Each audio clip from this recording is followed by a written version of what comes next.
Hello, everyone. Good afternoon, dear authors and invited guests. Welcome to Technical Session 10A. Myself, Karthik Bharadwaj, and this session would be moderated by me.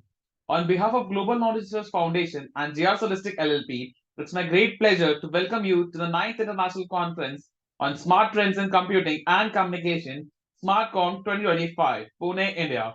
The ninth edition of the conference is being organized in a hybrid mode. The physical event was held yesterday in Pune, India, and the virtual event is being held through yesterday and today, that is 30th and 31st January 2025. I hope you will enjoy the knowledgeable interactive session throughout the day. In this session, we have 10 presentations. Each presenter will be given 8 minutes for their presentation and 2 minutes for question answer round. On 7 minutes, I will raise a gentle reminder. There is another request to all the participants that you all stay connected with us till the closing remark. If you have any query or any update, then you can write it to me in the chat box. Before moving forward, I would like to introduce you with today's session chair, Dr. Ruchika Sharma. Dr. Ruchi Sharma is currently a professor in Department of Artificial Intelligence and Data Science at JECRC College, Jaipur, India. She is a member of Asia Society of Researchers, ASR, IETE. She is a proficient in MATLAB, Virtual Lab, Model Sim, CAD tools. She has presented and published papers in various national and international conferences. So, without any further ado, let's move towards the first paper of the day. So, for the first paper, I would like to call K. Sai Gitanjali for the paper title A Comprehensive Exploration of AI based Approaches and Various Machine Learning Techniques for Detecting Lung Cancer. I request presenter to kindly proceed with their presentation. Good afternoon, everybody. I'll just share my screen. Yes, ma'am. Please proceed. Yeah.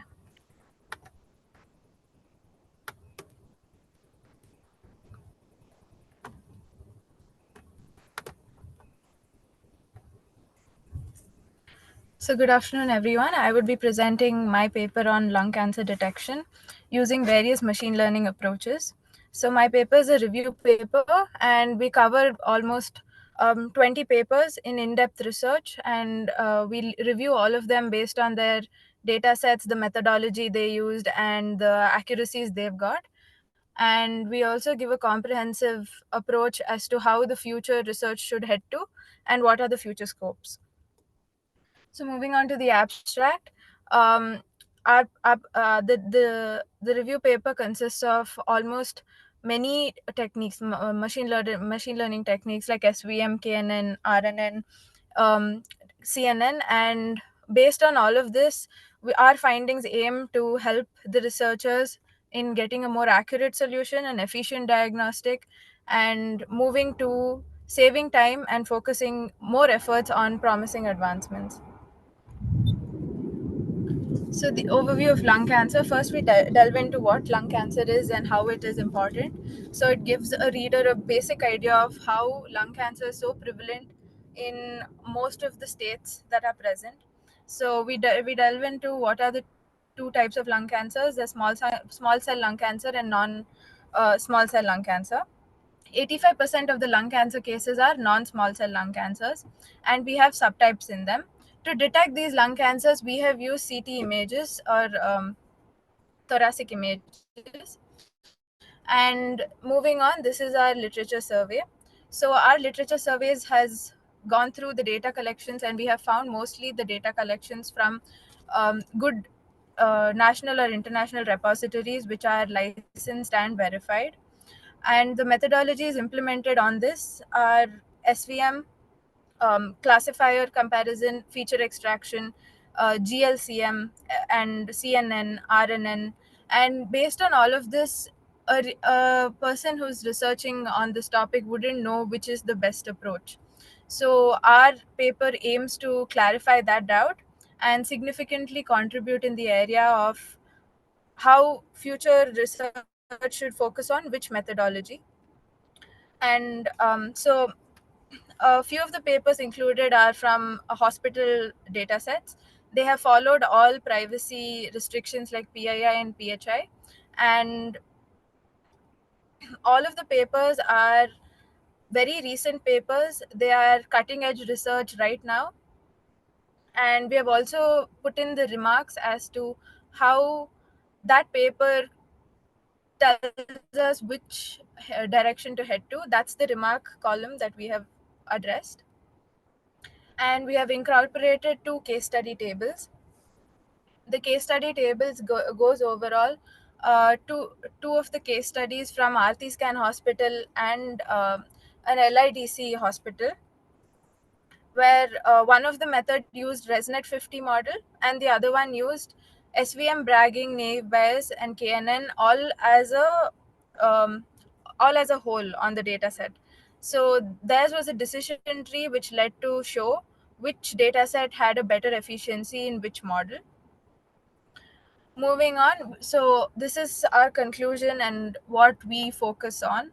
So we have to, in lung cancer research or lung cancer detection, the research should focus on concerning ethics and privacy. There's a lot of inconsistency in clustering and threshold structures, like the lung sections which are divided. The most of the research papers do not delve into which part of the lung cancer they are detecting. They only detect whether there's a nodule or there is no nodule, or which stage the nodule is.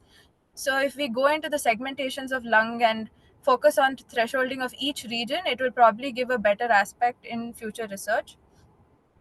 Insufficient validation against ground truth annotations. There were insufficient validation of proposed methods raised by medical professionals. And we also want to address potential biases by introducing specific data sets for training and machine learning models. Pre-processing techniques such as balancing classes, normalizing features, augmenting data or minority groups, cleaning the data properly, having enough pre-processing steps like removing null values, and basically making the data fit for that particular model. So the future researchers should focus on that, and that is the main problem we have found in most of the research papers. So moving to the conclusion, I hope our research employs a diverse range of strategies, having unique perspectives on every machine learning techniques such as image enhancement, segmentation, feature extraction. Challenges are we need a robust verification method. We have to overcome computing power limitations and ethical concerns and thresholding and clustering problems. Future advancements can be with deep learning methods or even hybrid approaches in curating two or more machine learning models to give a better accuracy. And to ensure reliability and generalizability, it's crucial to standardize protocols across diverse data sets. We need to overcome biases and mitigations. And so if we do this, we continue to develop a more effective, accessible, and a very time saving approach to detecting lung cancer. So I'll be open for any question and answers if any of you have.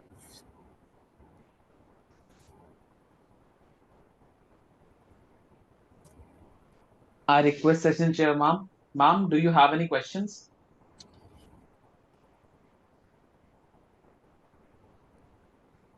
Yeah, it's nice presentation. Uh, so my question is that have you involved any AI with like machine learning of algorithms you have included in this to detect the cancer? Yes, And which ma'am. algorithms you have preferred the most?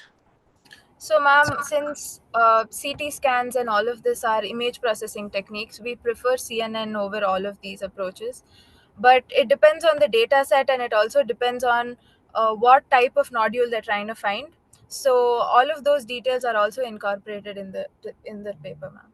Okay, so you have made the comparison between the algorithms and you found that CNN is the best one to Yes, detect ma'am. this. Is it? Yes, ma'am. And I've added it in the Okay. remarks as to every paper. Okay. Okay. Thank you so much. Thank you, ma'am. Okay. Thank you, ma'am. Thank you, ma'am. Now we are moving towards the next presentation. For the next presentation, I would like to call Vijayesh for the paper title Advancing Brain Tumor Recurrence Prediction, Integrating AI and Advanced Imaging Technologies for Enhanced Prognosis. I request the presenter to kindly proceed with their presentation.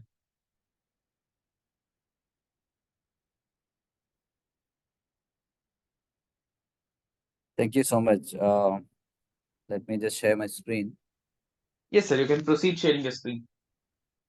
Okay, can somebody please let me know if my screen is visible? Yes, sir, your screen is visible to us. You Okay. can proceed with the presentation.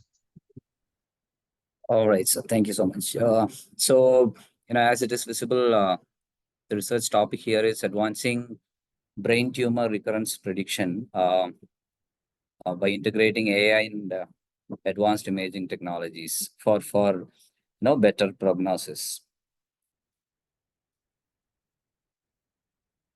So this is the agenda for today's presentation. We'll be looking at the abstract, the objectives of the study, some of the literatures and the findings. We have done some exploratory data analysis and some of the insights, the methodology, and then we'll look at some of the results and the future scope.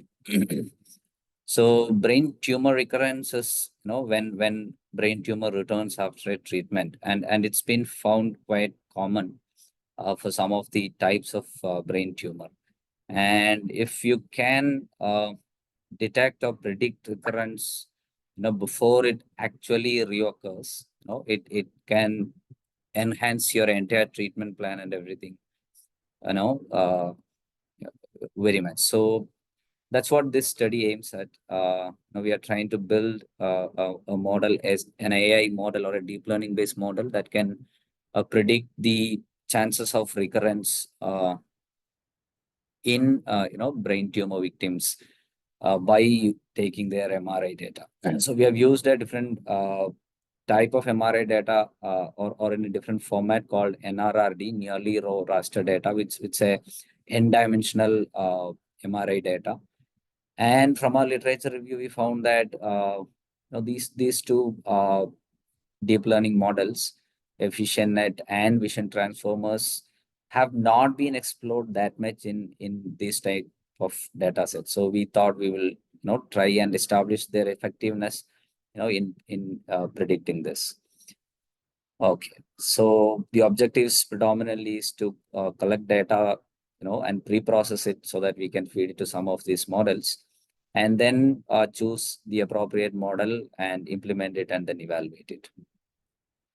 A literature review, we have done literature review on, I think, 20 to 25 papers, but we have included only 10 papers. But the finding predominantly is that, MRI data is used predominantly. But then these two networks that I've told you have been proven to be good in image classification tasks, EfficientNet and Vision Transformers. But then for some reason, this was not tried much for this particular kind of problems, especially for brain tumor prediction or brain tumor recurrence prediction. So we thought we will try and establish their effectiveness in doing so.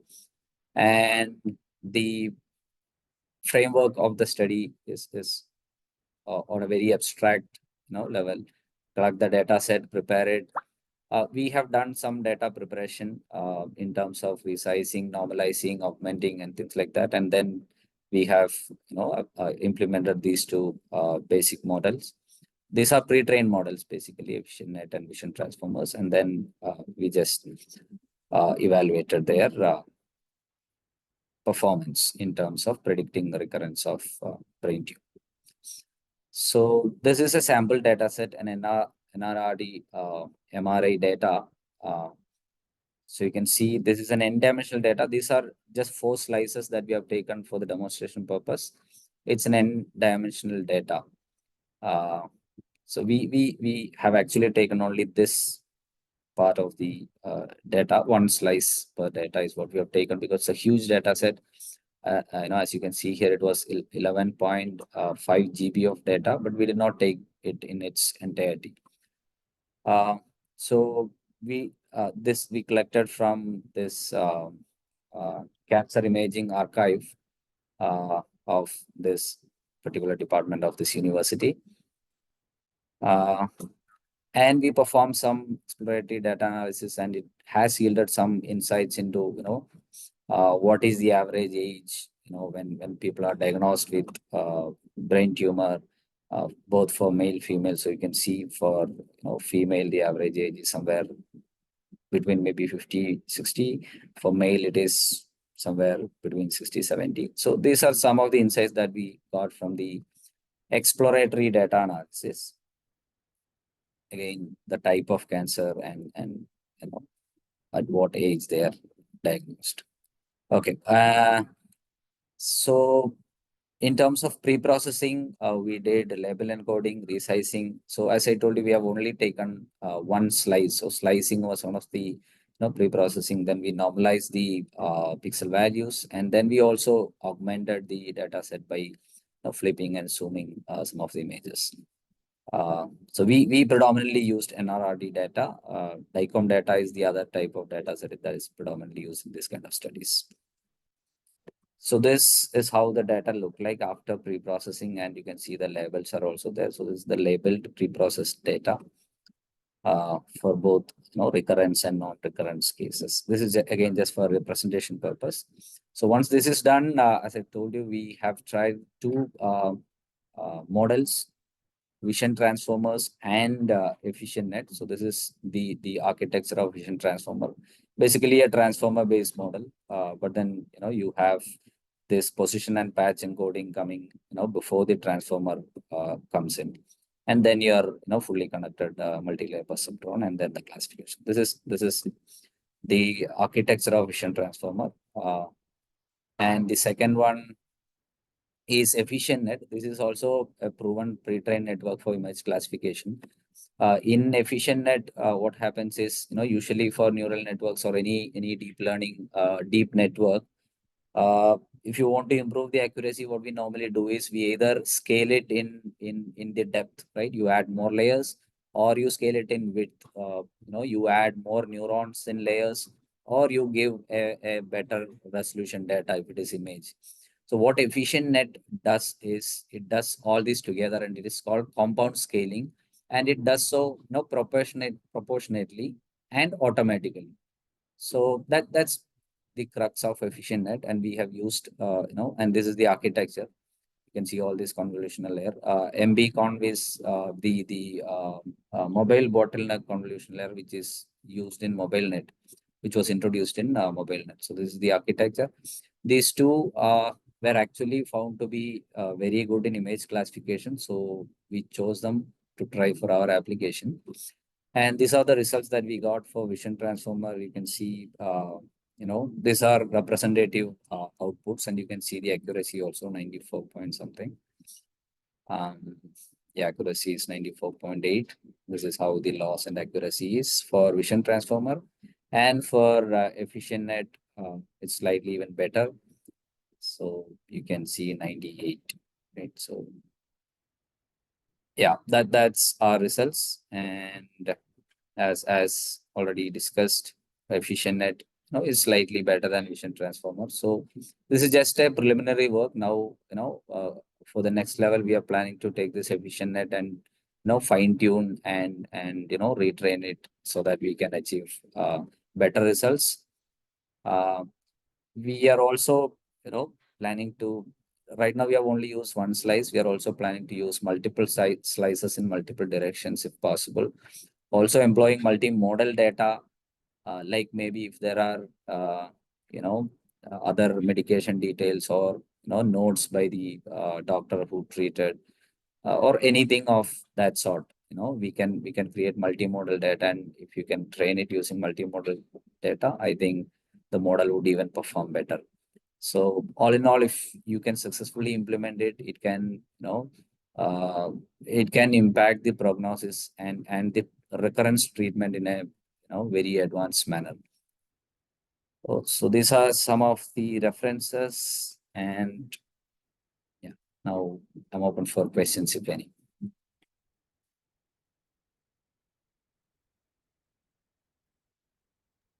Thank you, sir.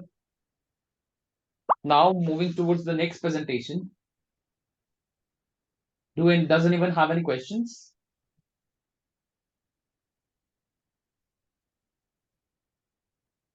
Okay. Moving towards the next presentation.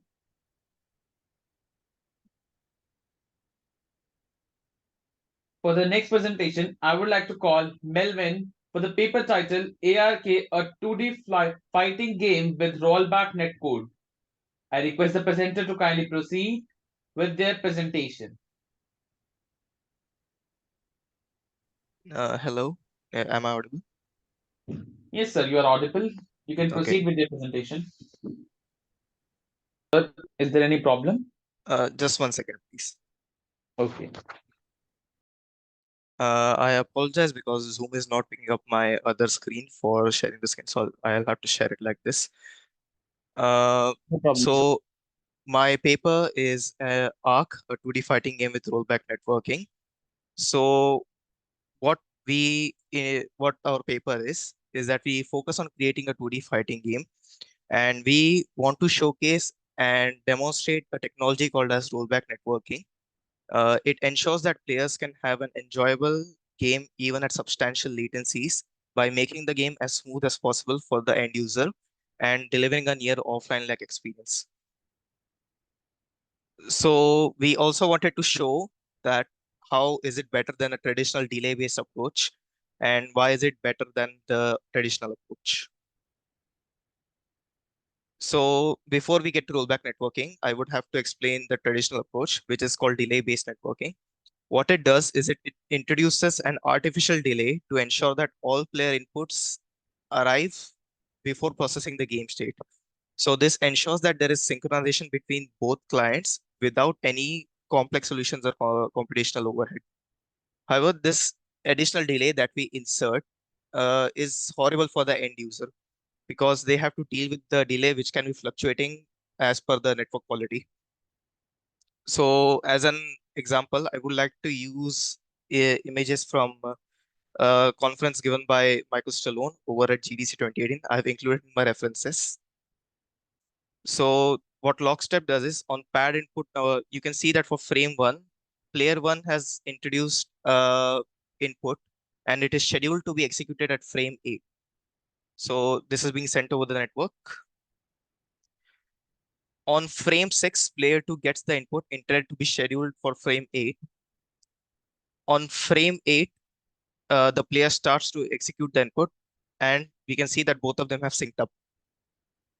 However, what this means is, for even though on player one side, frame 6 has already gone, they have not started executing the input till frame 8. So this is not an enjoyable experience for the end user on player one, as they have to deal with this delay.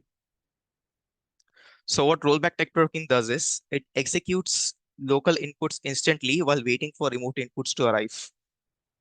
And if there is a mismatch, we resimulate the game state and correct the state before any substantial changes is noticed to ensure synchronization.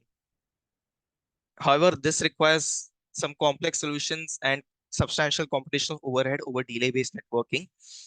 And it requires the game state to be deterministic to ensure that both sides are synchronized correctly. And improper implementation may also cause some video and audio glitching, as it may be jarring for the player. As an example, I would like to use an example. So this is a cat sleeping. This is a video of a cat sleeping. And on frame 0, the cat is sleeping. Now, if I had to predict what will the cat do on frame 1, which is the next frame, it is quite easy to tell that the cat will still be sleeping on the next frame. This is basically how rollback networking works. We just take the previous frame and assume that the player will be doing the same input for the next frame as well. So again, this is from the presentation. For rollback, player 1 sends an input intended to be executed at frame 4. Frame 4 has arrived, but the input has still not reached player 2. So what does player 1 do? Player 1 starts executing the input immediately. However, we can see that player 2 has now received the input on frame 6. So what player 2 will do, it will resimulate the previous 2 frames within the span of one game frame or one game tick, which is around 16.66 milliseconds, because most fighting games run at 60 hertz. It will resimulate this and then jump to previous state, and we can see that both sides have now synced up. It essentially skipped the first few frames of the animation and immediately went to the correct frame. So this is basically a simple block diagram for the how a traditional game, or like how a usual fighting game works. We get input, we send and receive gamepad data. Keyword here is gamepad data. We do not send any game state over the network. We only send gamepad data. We pass it through the rollback logic. We predict the input for the next frame, and then we simulate next frame. And if there's an error, we correct it immediately before it is noticed. More detailed flowchart of rollback networking logic. This is I think the image is not very clear, but basically what it means is we both get input from each side, and we basically check if the prediction is correct. If it is not, we correct the input. If it is correct, then they are already synchronized. There's no need to do anything. And this is also a more technical diagram of an implementation of a library called as GGPO. So GGPO is a library made by Tony Cannon. It is a low-level C implementation of rollback networking. Um, and in a magazine article, they described how GGPO works internally. So if I'll leave the diagram for a bit if anyone wants to see it for a bit.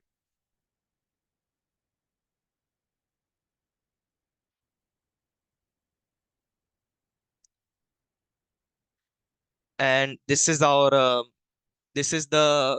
rollback log from our build of the game. We made a simple game, and we took a small. We basically tested among our campus, and we tried to see if rollback networking is actually better than delay-based networking. So this is just a rollback log from our build of the game. It's a simple game. So the results and findings which we got from our own experiment and the literature we researched is that rollback networking provides a much better end user experience, because on the local player side, the input is immediately executed, which means the player doesn't have to deal with any introduced artificial delay, and they can be consistent with their inputs.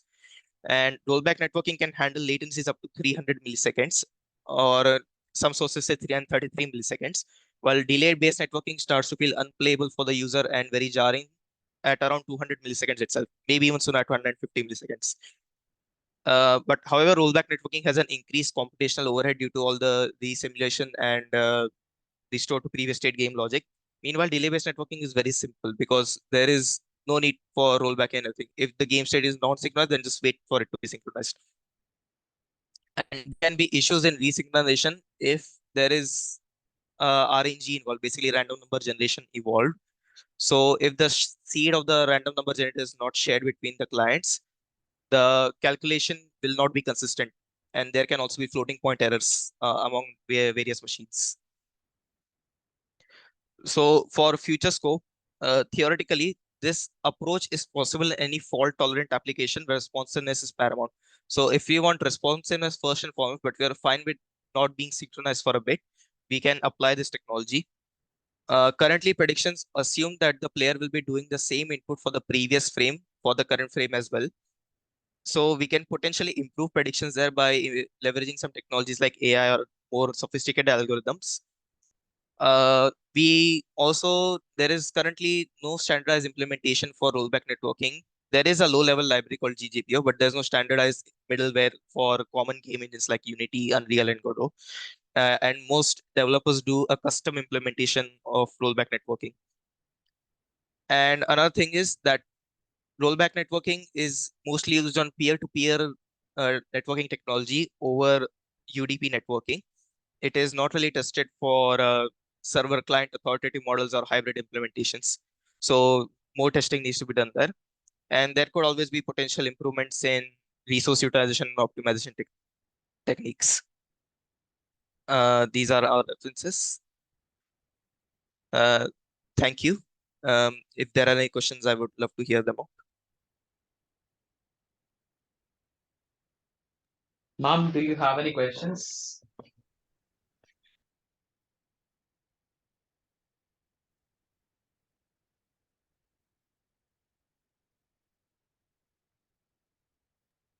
Anyone from the participants, do they have any questions? Okay. We are moving towards the next presentation. For the next presentation, I would like to call Prashant Vats for the paper title Detecting the Unusual Business Outliner Analysis as a Catalyst for Healthcare Innovation. I request the presenter to kindly proceed with their presentation.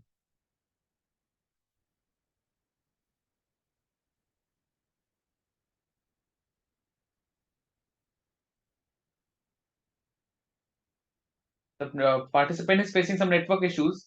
Moving to the next participant.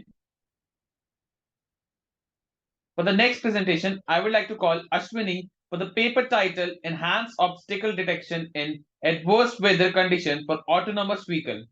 I request presenter to kindly proceed with their presentation.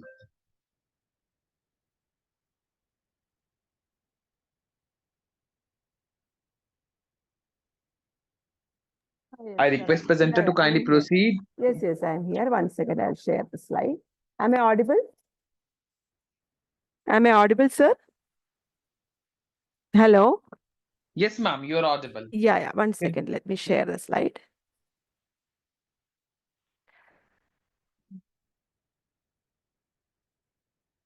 Let me just check 1 second. Application.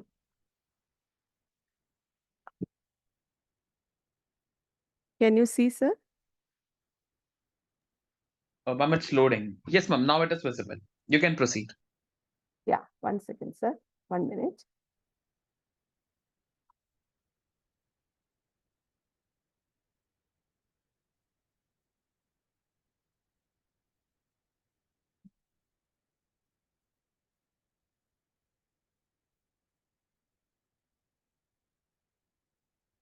I have put it in slideshow mode. Is it visible?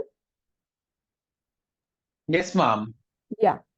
So good afternoon. Welcome to our presentation on enhanced obstacle detection in adverse weather condition for autonomous vehicles. So these are the contents of today's presentation. So there will be a brief introduction on autonomous vehicles, the research background, and the proposed methodology, followed with results and discussions and conclusion. So most of us know that nowadays there is a lot of scope of research on automated vehicles. So basically how an automated vehicle works. We are into a world where we need complete autonomy by the vehicles which are moving. So for that, there will be a mixture of sensors, for example, cameras, radars, LiDARs, GPS unit on board. So the cameras, they gather visual information from the road and traffic.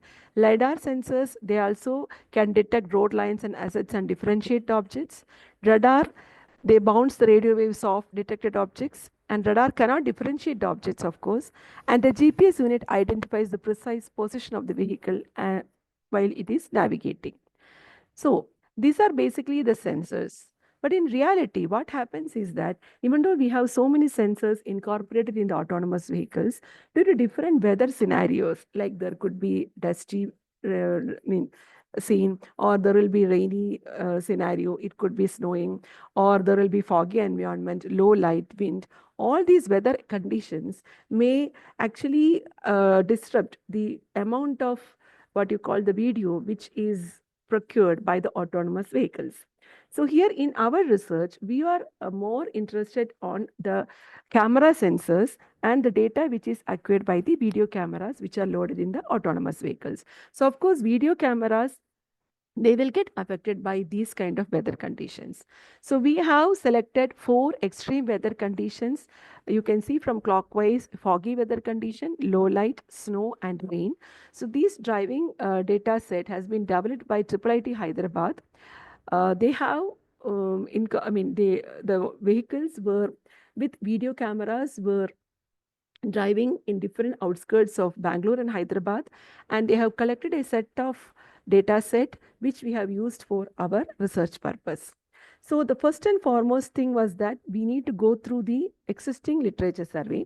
So we could see that there are quite number of research being done with foggy images. And almost all these papers which have been which were related to this area, they were using FRIDA data set. This is Foggy Road Image Database. So we have seen that with Indian driving data set, there are a lot amount of papers presented for image segmentation, but not for detecting obstacles with autonomous vehicles. So that is the main motivation for us in our Indian weather scenario, where we have taken these 4 weather conditions. How could we develop or help in enhancing the images which are captured by the cameras which are mounted on the autonomous vehicles? So this is our complete proposed methodology, where the image frames will be first done pre-processing by a set of 2 methods. One is called as the CLAHE, which is contrast limited adaptive histogram equalization, followed by bilateral filtering. So that will help in improving the image quality. So why we need bilateral filtering? Because the smoothed images will be again preserving the edges when we do the bilateral filtering. And finally, after image enhancement, we have used an existing pre-trained model, which is the 7th version of YOLO, You Only Look Once. Pre-trained model has been used for detecting the obstacles.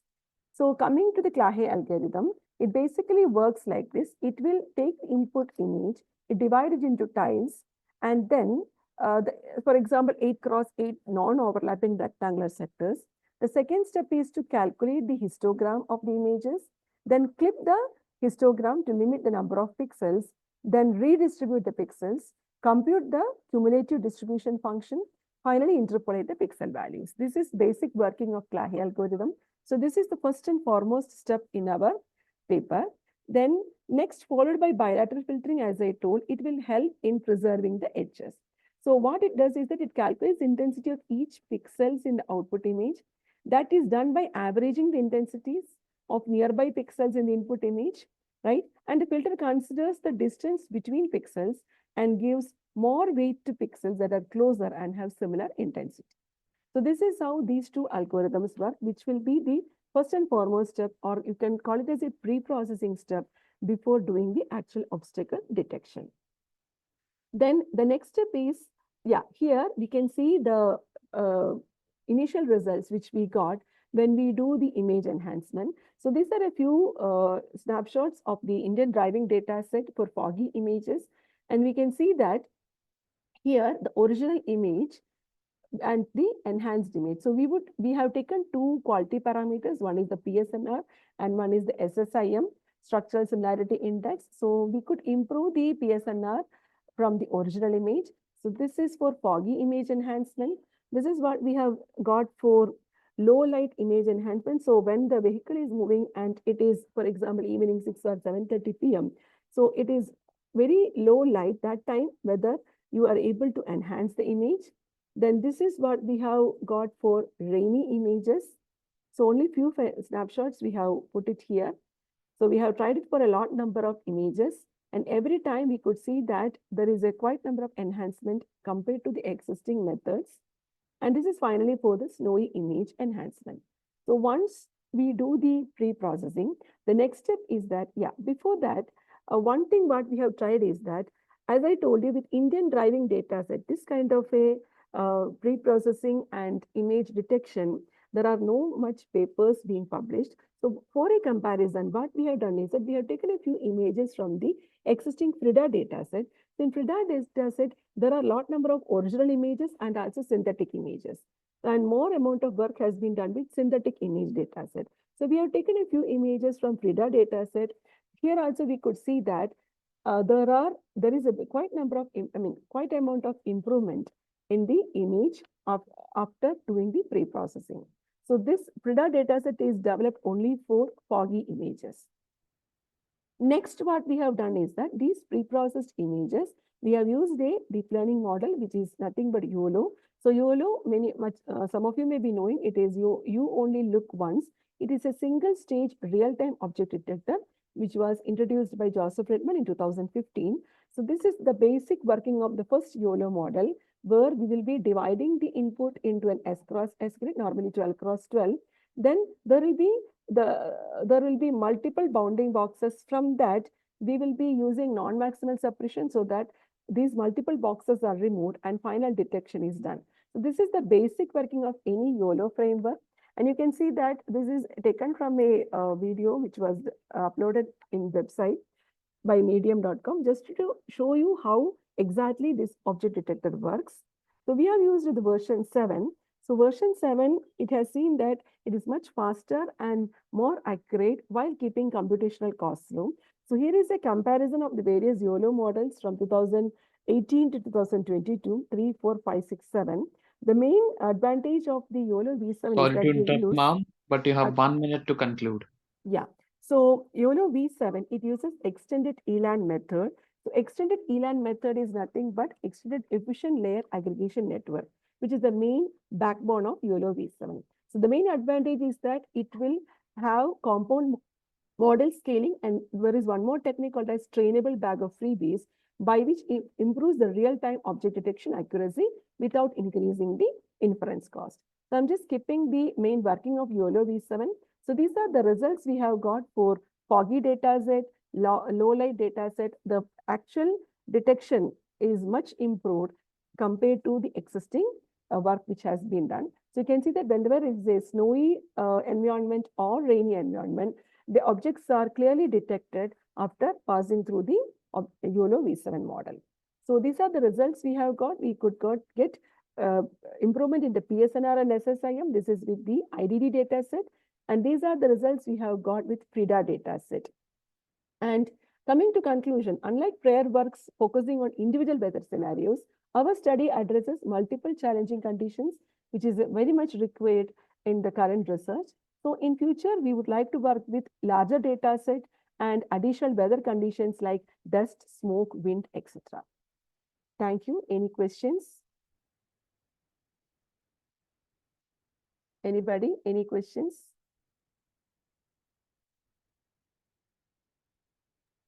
Thank you, ma'am.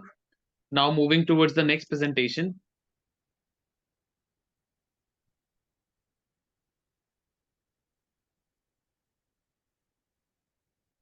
For the next presentation, I would like to call Hitan Shah for the paper title Implementation of SHA 256 used in Bitcoin mining for FPGA. I request the presenter to kindly proceed with their presentation.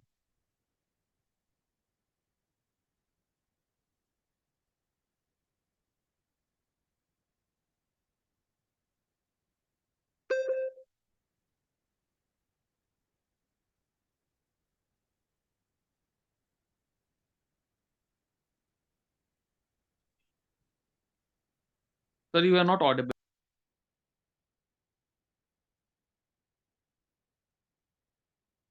Hello, am I audible now? Yes, sir. Okay, fine, fine. Is my screen visible? Yes, sir. Okay, fine. Okay, so good afternoon, sir. My name is Hetan Shah, and I am pleased to present our work titled Implementation of SHA 256 used in Bitcoin mining on FPGA. Okay, so starting with the motivation, our main motivation for this project was rooted in two emerging technologies. First is the blockchain, and the second is cryptographic security. Basically, SHA-256 is a secure hash algorithm. It is fundamental to blockchain mining, ensuring data integrity and security in blockchain networks. However, traditional CPUs and GPUs used for hashing have limitations in terms of speed and energy efficiency. That's where FPGAs come in, offering flexibility and parallel processing capabilities, making them a promising solution for improving the mining process. So we have done this whole process using the FPGAs. Okay, so talking about the objectives, our primary objective included the implementation of the SHE-256 algorithm on the Z-board FPGA platform and optimizing it for low resource utilization while maximizing throughput. Additionally, we aim to benchmark our implementation against previous works to demonstrate its superior performance. Okay. So for literature review, we have reviewed 14 papers, from which these are the few. The paper in the 2020, it achieved a throughput of 917 Mbps on a ZC702 SoC using high-level synthesis, though it used too much of resource. Then the paper, talking about the paper of 2010, it focused on parallel processing and achieved a rate of 420 Mbps. Then next is the paper of 2017. It demonstrated the efficiency of high-level synthesis for managing complex functions on FPGA. Then while these works like highlight more hash rates and throughput, but they lag between the resource utilization, throughput, and the power efficiency. Therefore, we have used VHDL for doing our work. Okay, so our main hardware design and workflow is this whole flowchart on the right side. Our design was implemented on the Z-board FPGA featuring the Zinc 7000 SoC. We use VHDL for programming with key features including the 512-bit input, which was padded internally, then a 64-round compression function and a 256-bit hash output displayed partially on the board's LEDs. Okay, so our workflow involved several critical steps. First was the input preprocessing. This was used to pad the message to 512 bits. After that, there was a message scheduling part in which we created a 64-bit element word array, and there were 64 iterations to perform that. After that, it goes under the compression function, which executes logical operations and modular additions to convert the code. After that, the final output, which was 256-bit hash digest, which we got as an output, and we have displayed it on 8 LEDs of the Z board. Okay. After that, this was the implementation workflow. We have used 512 bits padding, and after that, 64 element word array and logical operations and modular additions, and we got 256-bit hash digest. We have utilized almost 2% LUTs, LUTRAM, and 1% flip-flops and 10% of IO pins. Okay, talking about the results, our implementation achieved the following results. First was resource usage was significantly optimized with only 2% LUTs and 1% flip-flops. Power consumption was measured at 11.858 watt and static power was 1.039 watts. We verified the simulation output against standard SHA 256 test vectors, confirming its correctness. Okay, so this was the screenshot of the simulation, and for the input as ABC, you can see it in the message block. Here we have given ABC as an input, whose ASCII codes are 61, 62, 63, and for that we are getting a correct hash value, which is under the digest variable, which is starting with BA7816. Okay. So this was the whole on-chip power distribution of around 92% as dynamic and 8% as static power. Then this was our Z-board implementation. Here the LEDs are used as the output, and below that are the IO pins which were used as an input. Then for the comparison with the previous work of Camon et al. At 2020, we have used almost 12.898 watt power, which is more, but through parallel pipelining and loop unrolling, we can reduce it. We got a throughput of 133.33 Mbps, whereas it is lesser than this one, but we have used very less resource utilization, which oh sorry, which you have seen in the flip-flops and LUTs. Okay, so our key observation was significant reduction in the resource utilization, which was 94% less, and comparable throughput with much lower resource value. Okay, talking about the future scope, looking ahead, we aim to explore further optimization techniques such as pipelining and parallel processing for increased throughput. Yeah, we can use parallel processing and pipelining, and also loop unrolling for increasing the throughput. Power efficiency strategies to reduce dynamic power consumption. Additionally, we plan to benchmark our work against CPU and GPU platforms for investigating multi-FPGA configurations and scalability. Okay, so I would like to conclude. We successfully implemented SHA 256 on the Z-board FPGA, achieving low resource utilization and high throughput. Our results demonstrate that FPGA-based solutions can outperform traditional hardware for cryptographic tasks, offering both speed and energy efficiency.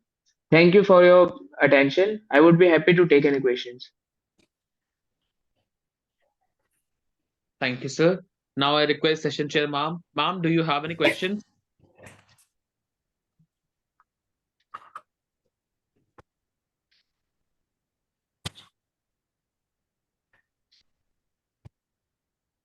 Ma'am is not having any questions. So let's move towards the next presentation. For the next presentation, I would like to call Janwale Asaram for the paper title Predicting Black Friday Sales, a Machine Learning Approach to Customer Purchase Behavior. I request the presenter to kindly proceed with their presentation. Good afternoon, sir. Am I audible? Yes, ma'am, you're audible. I am actually the co-author of the same title as you are saying, so I'm going to present. Okay, no problem, ma'am. You can proceed. Are my slides are visible? Yes, ma'am, your slide is visible. Okay. Okay. Good afternoon, everyone. Faculty members in the panel. Our topic of presentation is presenting Black Friday sales, machine learning approach, customer purchase behavior. On the behalf of we are working as an assistant professor at Shri Balaji University, Pune, and on the behalf of our co-author, Professor Janawale sir and Dr. Savita ma'am, I'm going to present this particular paper. Agenda of our presentation is related with problem statement, proposed solution, descriptive analysis, distribution, outlier detection, which type of the supervised machine learning model is to be used, optimization processes, future scope, and conclusion. So let's start about the problem statement. Actually, we are getting the database from the one of the renowned company, but I would not allowed to let you know the name of the company. So it is the ABC Private Limited, which is the problem statement of our project. Like a limited company wants us to build one particular type of model which is used to predict the purchase number of customers. That means how many purchase numbers related with the customers against various products. That is that comes under product category 1, product category 2, likewise, which will help them to create personalized offers for customer against different products. And the dataset also contain customers information related with demographics like their age, their gender, marital status, which type of the city they are staying in, like metropolitan city or low tier city or like this, and stay in the current city, and the product details about the product ID and category, as well as according to that what would be the total purchase amount. And on the basis of this data, we're going to find out the solution. So the proposed solution one is that we have done the exploratory data analysis on the same data set that we got from the ABC company, which is the data understanding and exploration. What is data understanding and exploration? In this case, we gather information containing information about the customers, their products, their purchase account, so that we will satisfy our problem statement in the way that how many number of the purchase customers are there according to the revenue and the product category. Then the second one is exploring that particular data. That means data pre-processing is to be done, which comes under identification of any null values, missing values, or how to fill those type of the problems or errors, like any null values are there, then how to fill those null values and identify any type of the duplicate values also. Then in data pre-processing, handling the missing value outliers treatment has also to be done, as during the process of exploratory data analysis, we came to know on that particular part of outliers, that is some of the values which ranges above the threshold value or which range below the threshold value. So outlier treatment to be used over there, as well as splitting the datasets, as the dataset contains 5 lakh plus records. So we need to split it. That means sampling method to also be used in this particular project. Model selection, as we are doing the supervised machine learning approach, so model selection plays an important role. So we use all the different types of the models, linear regression models on the same data set, and at later on we came to know that particular model performs well, and that is to be discussed in the upcoming slides. Then model training approach is there. That means the data sets to be divided into test and train data set. Likewise, for improving the performance and optimization skills, we use hyperparameter tuning testing like grid search and randomized search, as well as model evaluation for that process. In order to find out the accuracy of data model, we use regression matrix method like mean squared, root mean squared, as well as R squared method. And on the basis of that, we conclude that particular accuracy of that particular model suits well for which type of algorithm. Then there is descriptive analysis also. Descriptive analysis on the basis of finding of target variables as well as independent variables. So in our data set, there are different types of the features, and we used to focus on the purchase amount. For that reason, we consider some of the dependent and the independent variable. As the purchase amount is completely independent variable, there are some dependent variables which shows the dependency according to the correlation analysis, heat map analysis, as well as box plot also. So this is the symmetric distribution of our data set, which shows in histogram like symmetrically distribute. Then box plot representation for outlier detection. That means the some of the values with respect to the user ID, with respect to occupation, with respect to product category 1, 2, 3, as well as the purchase score. There are some of the values which lie be above than that threshold value that we define. So for that reason, we detected the outlier identification technique in that, which we use the zero score method for it, and define the 3 as a threshold value, and above than that we consider those are the outliers and need to detect the outliers with the process. Then correlation matrix is there. That means in this particular slide you can see there are different features, independent features are there with respect to the purchase. Correlation matrix is there, the strong relationship among those correlation matrix. As per that, the product category 1, 2, and 3, strong positive and strong negative correlation, but there is very weak correlation as user ID and occupation with respect to purchase. As we all know, user ID doesn't matter with the purchase part as well as occupation too, as people are more interested for purchasing the product. Doesn't matter about their occupation or their user ID. So it clearly shows that weak or no correlation amongst the user ID and occupation field, whereas strong positive correlation specifically in case of product category 3. Then machine learning modeling, we use linear regression, k-nearest regression, decision tree, and random forest, all the format models in order to test the accuracy about the purchasing part with respect to product category. Then there is optimization technique also. Optimization technique, in order to improve the accuracy, we use randomized search CV and weighted search CV. Whereas in randomized search CV, there is the random combination of taking the different types of the patterns in order to search like different parameters. Whereas in grid search CV, all the possible combinations to be tested in the form of parameters like best score and best performance related with our formula. Then in this slide, we can see that linear regression, k-nearest, decision tree, and random forest, all the 4 types of the linear regression algorithms, and we found out the score like R2 score and mean squared error, and both the type of the matrix which works on linear regression. And it is the conclusion of our project that it has been observed after applying all the different type of the regression algorithms on the purchase variable as a target variable with 3 independent variables, determined that random forest regression algorithm performs better on the existing model, existing data set, as compared to KNN, decision tree, and the linear regression, which performs good. Somewhat their MSE score, mean squared error score are nearly same. That is why we came on that conclusion that random forest works well with respect to purchase. Thank you very much. There is some of this future scope also. Okay, if we have some type of the year data always or the time series data, then it would be more beneficial to find out some important insights related with purchase, and we can offer them personalized offers also to different category of the customers. So thank you. I will be open for questions. Thank you, ma'am.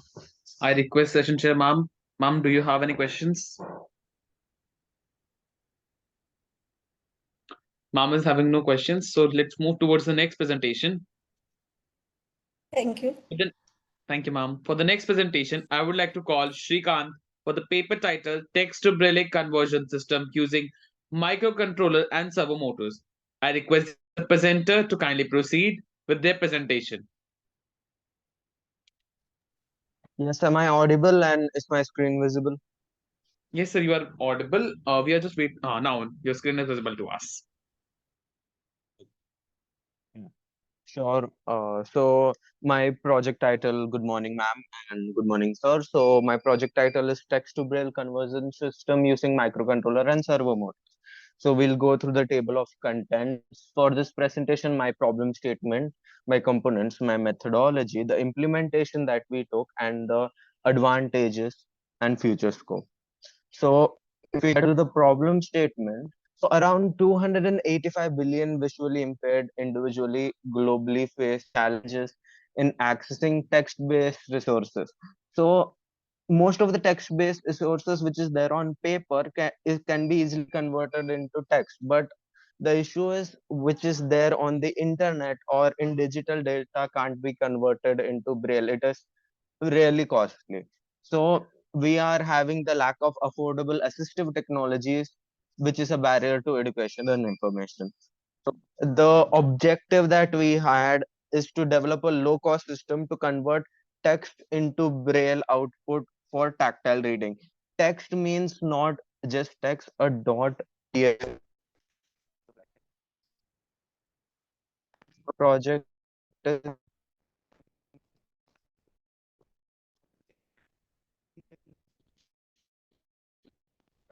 so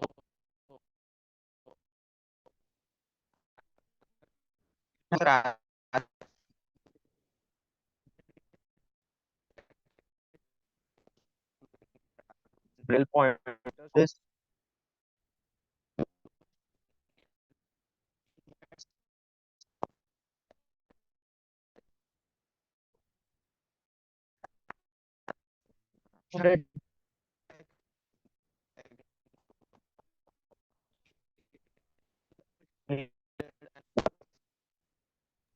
So your voice is cracking.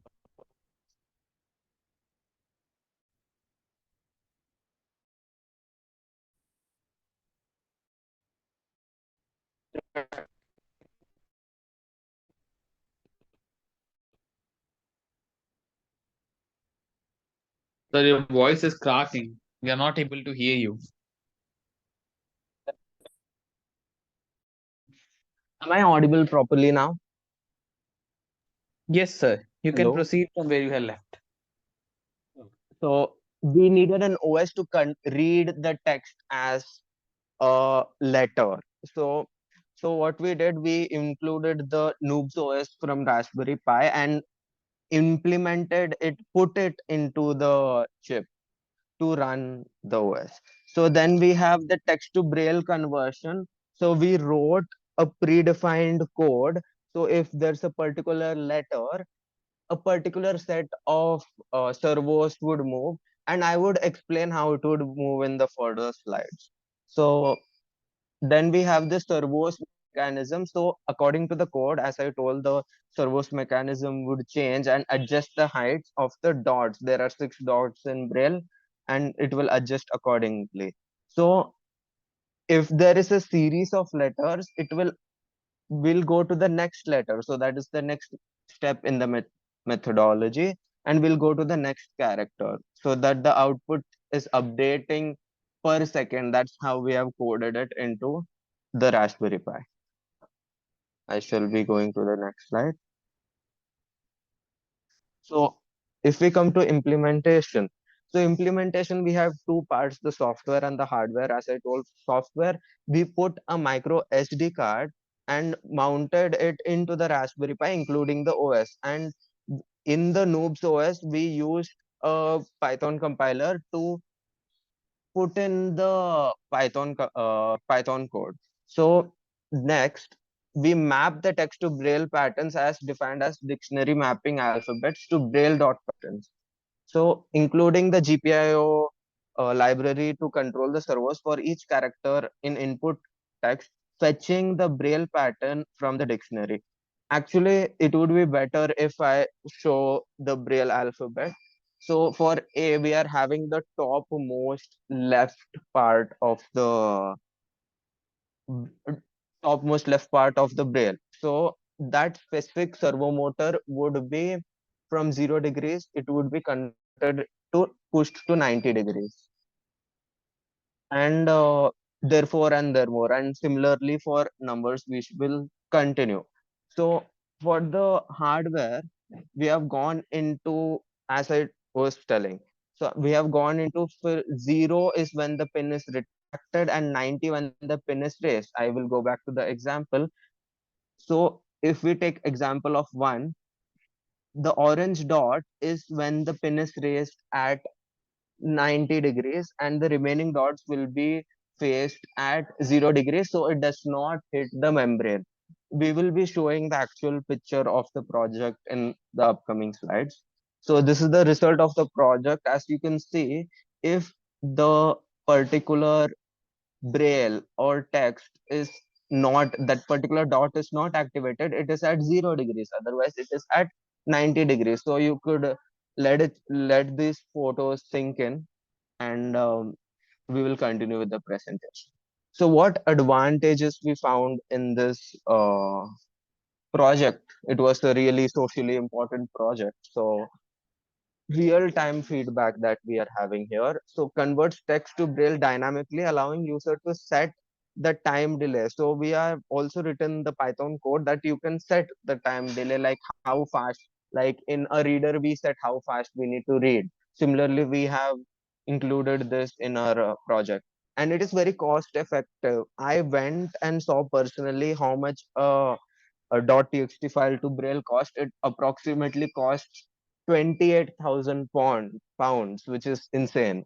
So, and it is more portable than the other devices which we find in the market. And we have also have a low power consumption up to only 12 to 15 watts. So that is a major advantage right here. So then we have a scalable design. So the scalable design is that we have included in the Python code. As we increase, if I shall go back to the this. So this only contains 6 dots for one letter, but if we include one other 6 servo motors, it will automatically update to a 2-letter display. That's how we have put it in the Python code. So that was a great advantage. You can increase how much ever you want. So that is what we meant by support multiple cells.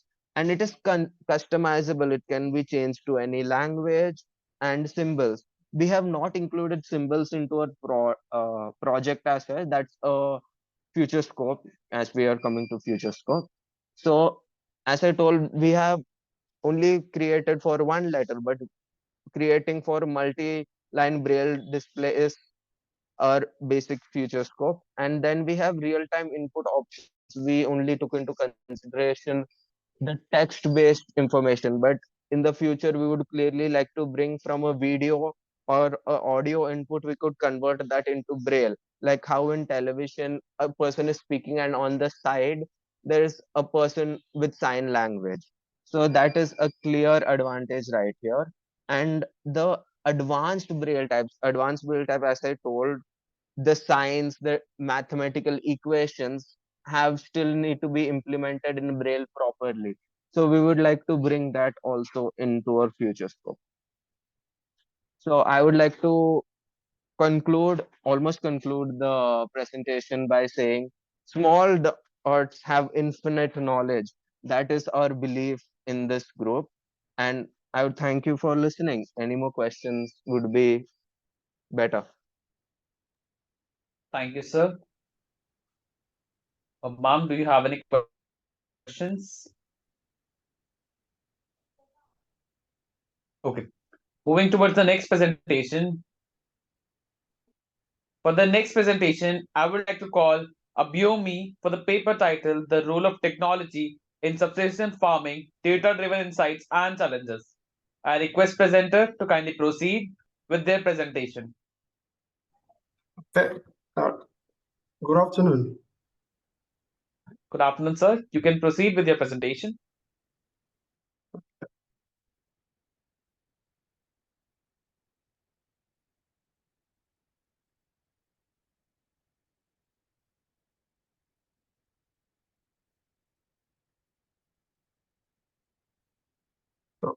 The study is on the role subsistence farming, data-driven insights and challenges. This is the presentation outline. Essentially, subsistence farming is an essential means of livelihood in sub-Saharan Africa and as well in some other low and middle income countries. But the welfare of these agriculture systems face some challenges, which can be either by the resource constraint, insufficient infrastructure, and some other challenges. But technology integration has been seen as a form of viable answers to these challenges through enhanced livestock monitoring, healthcare, and other management of livestock, including real-time monitoring of livestock movement and the rest. This modern technology has also been has been focused on enhancing production and also sustainability, and also to improve the economic life of people. And this can be in various forms, which can include the forms of like data analytics, remote sensing, and also in automation. What we looked at is we try to see if technology can help to enhance the implementation and also to sustain the farmers. And the goal is to investigate this, how technology can be integrated into these farming practices. And we explore this as a case study in the village of Zahumi here in South Africa. And we looked at this in the two ways where we gather data through structured survey, and also we also incorporate interview and discussion into that.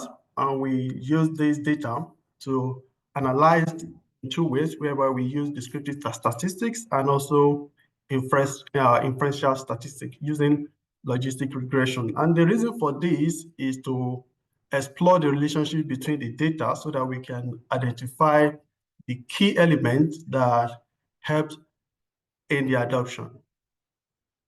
Am I still audible?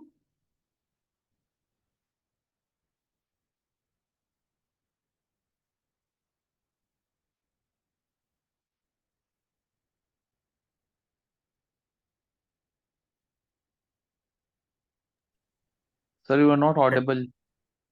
Okay. The research approach, using the regression analysis, we identify some variables, which are age, gender, the socioeconomic status, and education level. By age, we looked at the various age and the gender. Also, in the socioeconomic status, we look at either the people are low income, high income, or the middle income. And also, we look at the education level to see how these variables helps in the adoption.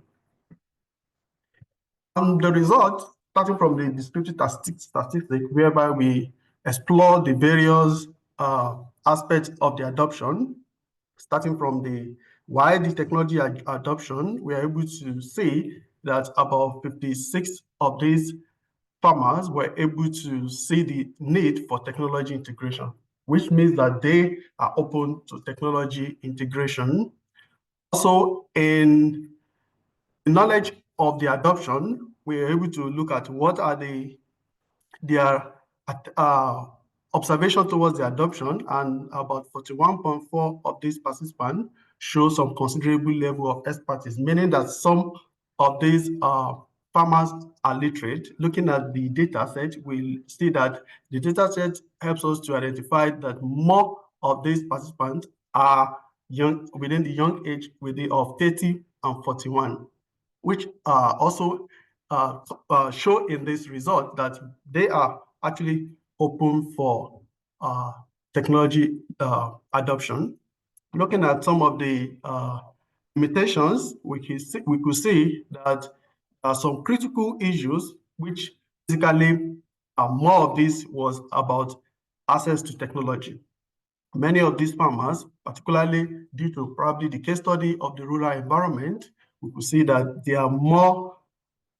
they lack access to limited access to technology, which forms about 38.6%. About 27 of the 63 respondents says that they have limited access to technology.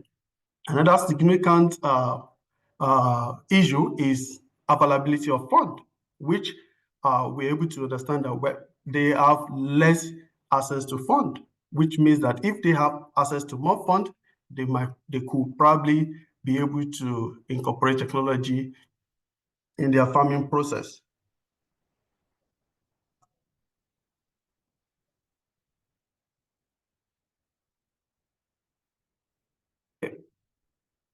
Then in the result of the regression analysis helps us to now analyze the 4 key variables, so that we'll be able to know what happened.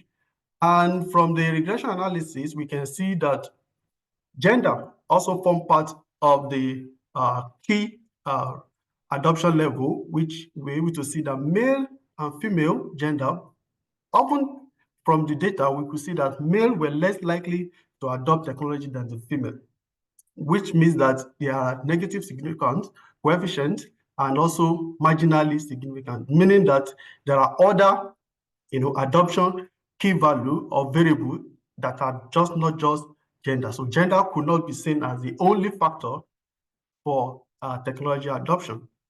Education also shows some positive effect, which means that some people with some good level of education will definitely want to adopt technology. Government incentive had a more positive effect, which means that based on the result of the description statistics that says that fund is key, we could see that people with more access to government fund will be able to probably adopt technology. Then the socioeconomic status, which also shows some positive effect, suggests that higher adoption rate will likely come if their socioeconomic status is improved. But we conclude that this study helps us to identify some of these opportunities and challenges in adoption of technology by subsistence farmer, actually livestock farmer, and the main influence is socioeconomic and the cultural factor based on our data. And more so, this effort by maybe policymaker, researcher, and others will be able to help improve and ensure accessible data and culturally appropriate technology solution.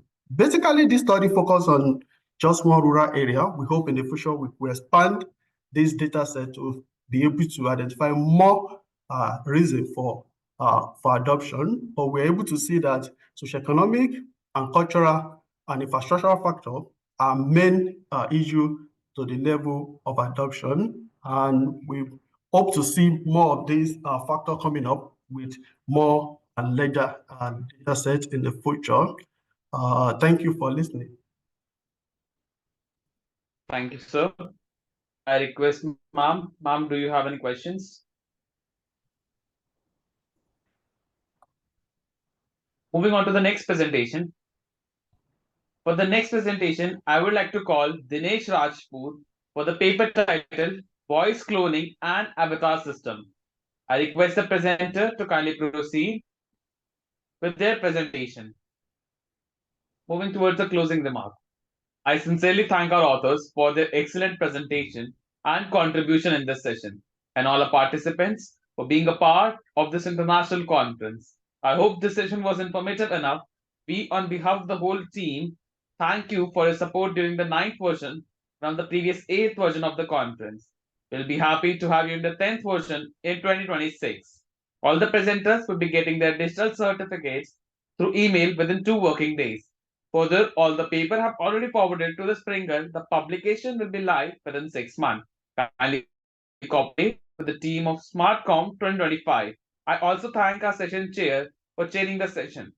This is the token of appreciation from GR Foundation and partners to ma'am for chairing the session. Now, I request everyone to turn on their cameras for a quick virtual snapshot of the conference. I request everyone to kindly turn on their cameras for a quick virtual snapshot of the conference.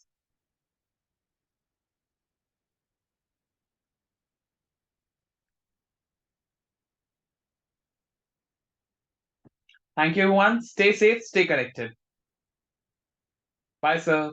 Thank you, ma'am.